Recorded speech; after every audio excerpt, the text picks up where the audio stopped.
Vision 24 വാർത്തകളിലേക്ക് സ്വാഗതം.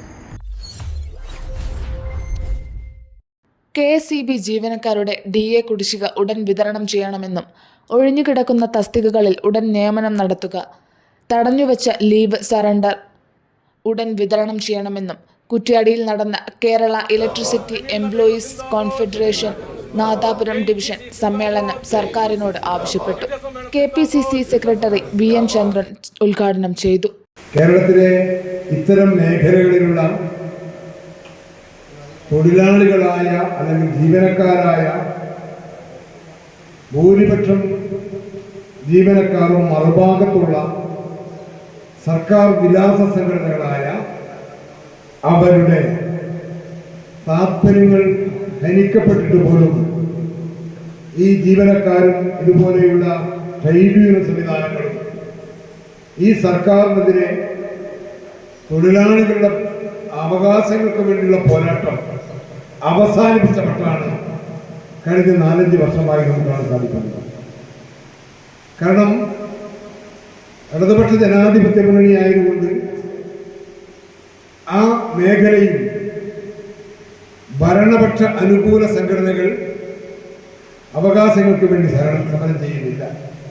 സർക്കാർ ജീവനക്കാരനും അതുപോലെ അധ്യാപകർ ഉൾപ്പെടെ സംഘടനകൾ DA ലഭിക്കാത്ത അല്ലെങ്കിൽ പരിഷ്കരണം ലഭിക്കാത്ത മാസങ്ങളും വർഷങ്ങളുമാണ്. ഡിവിഷൻ പ്രസിഡന്റ് ജയേഷ് AC അധ്യക്ഷത വഹിച്ചു. നമ്മൾ നടത്തിയിട്ടുള്ള പ്രക്ഷോഭങ്ങളുടെയും പണിമുടക്കടക്കമുള്ള സമരമാർഗങ്ങളുടെയും ഫലമായിട്ട് നമുക്ക് കിട്ടാനുള്ള DA നമ്മുടെ ഒരു അവകാശമാണ്, അത് അനുവദിച്ചു തരികയുണ്ടായി. പക്ഷെ സാങ്കേതികത്വം പറഞ്ഞുകൊണ്ട് അത് നീട്ടിക്കൊണ്ടുപോകുന്ന ഒരു സമീപനമാണ് ബോർഡ് മാനേജ്മെന്റിന്റെയും സർക്കാരിന്റെയും ഭാഗത്തു നിന്ന് ഉണ്ടായിട്ടുള്ളത്. ഇലക്ഷനോടനുബന്ധിച്ച് എന്തായാലും ചില ആനുകൂല്യങ്ങളൊക്കെ ഉണ്ടാവും എന്നുള്ളത് കൊണ്ട് തന്നെ ഭരണപക്ഷ സംഘടനകള് ഒരു സമരമാർഗവുമായിട്ട് മുന്നോട്ട് പോവുകയും അതൊരു പറ്റിക്കൽ സമരമാണ് എന്നുള്ളത് അവരുടെ പ്രവർത്തനത്തിൽ തന്നെ മനസ്സിലാക്കിയവർക്ക് അറിയാം. സംസ്ഥാന working president advocate Sibikutty Francis മുഖ്യപ്രഭാഷണവും നേടിയെടുക്കും. ഞാൻ അവരോട് ചോദിക്കുക, നിങ്ങൾ അവരോട് ചോദിക്കണം, ഫീൽഡിലൊക്കെ ചോദിക്കണം, എന്തോന്നാണോ നേടിയെടുത്തത്. 13% DA ഇപ്പോഴും പെൻഡിംഗ് ആണ്. പ്രഖ്യാപിച്ച DAയുടെയും തൊട്ടുമുകളിലുള്ള DAയുടെയും കുടിശ്ശിക പെൻഡിംഗ് ആണ്.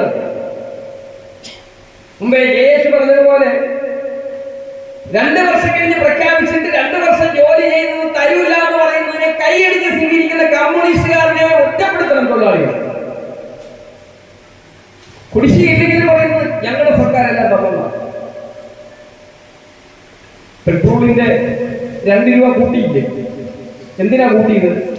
സാമൂഹ്യ പെൻഷൻ കൊടുക്കുമെന്ന് പറഞ്ഞ് 2 രൂപ കൂട്ടിയിട്ട് 3 വർഷമായിട്ടും സാമൂഹ്യ പെൻഷൻ കൂട്ടാതെ ഇപ്പോൾ 200 രൂപ കൂട്ടിക്കഴിഞ്ഞിട്ട് പറയാം ഞങ്ങൾ എന്തോ കൂട്ടി.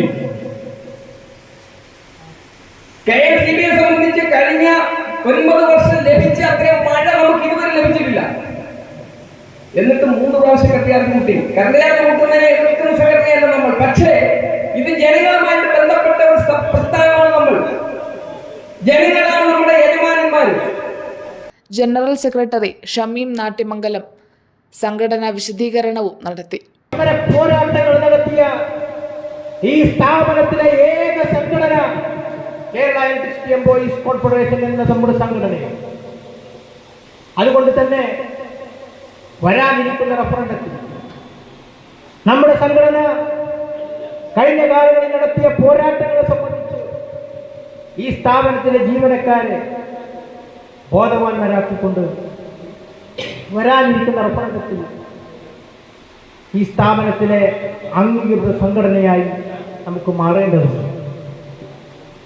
അങ്ങനെ മാറുന്നതിന് വേണ്ടിയുള്ള പ്രവർത്തനങ്ങളിൽ ഇനിയുള്ള കാലങ്ങളിൽ നാം ഓരോരുത്തരും ഏർപ്പെടണം എന്ന് മാത്രമാണ് എനിക്ക് ആമുഖമായി സൂചിപ്പിക്കുന്നത്. TVP സുരേഷ് ബാബു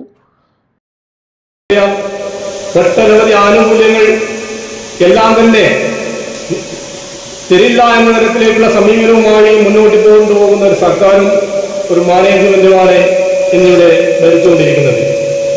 നിരവധി സമര പോരാട്ടങ്ങൾ നമ്മൾ നടത്തി, പണിമുടക്ക് അടക്കമുള്ള പോരാട്ടങ്ങൾ നടത്തി നമ്മൾ കേരളത്തിലെ KSEBയിലെ ജീവനക്കാർക്ക് വേണ്ടി സംസാരിക്കുന്ന ഏക സംഘടനയായി INTUC മാറിയിരിക്കുകയാണ്. KK Ranjith, Sunil Kakkuzhi, K Damodaran, KK Ratheesh, P Sreevalsan, K Sadasivan, V Damodaran, Job VT, Muhammad Ali MP, Irshad K, M Shaji, Ashraf NP, Shijith, Vinod PS എന്നിവർ സംസാരിച്ചു. തുടർന്ന് സർവീസിൽ നിന്നും വിരമിച്ച ജീവനക്കാരെയും മികച്ച വിജയം കരസ്ഥമാക്കിയ വിദ്യാർത്ഥികളെയും ആദരിച്ചു.